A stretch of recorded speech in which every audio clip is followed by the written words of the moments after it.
Assalomu alaykum. Bu bola nima qilyapti deb o'ylaysanglar, shu turpoqni ko'chirib, shu yerga plompa qilishim kerak edi. Niyat qilib yuruvdim Xudodan so'rab. Endi shuni quyib yuboraman deb bitta o'zim harakat qilyapman. Xudo xohlasa, ana apapkan tikaladim.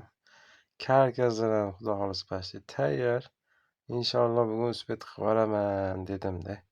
Yigit kishiga quruq hunar oz deyishadi-ku. Yaxshi chiqqan bo'lsa aytib yuboringlar, yaxshi chiqdi deb. Mana plampamiz bitta. Balandligi 15 bo'ldi. Oyoq qo'yadigan joyi 35 bo'ldi. To'rt pog'onali. Men oyog'im razmeri o'zi 43, 44.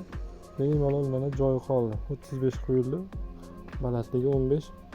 Plampa qo'yadiganlardan so'rasak, "Nech pulga qo'yib berasizlar?" deb shuni so'rasak, 1,5 millionga qo'yib beraman dedi. Shunga o'zimizning pulimiz o'zimizda qolsin deb o'zimiz harakat qilib ichib chiqdik. Temirlarni qo'yib ketdik. Baryer barit qilgani mana. Mana shunaqa gaplar. Xudo xolasa tekis chiqdi. Mana tekis.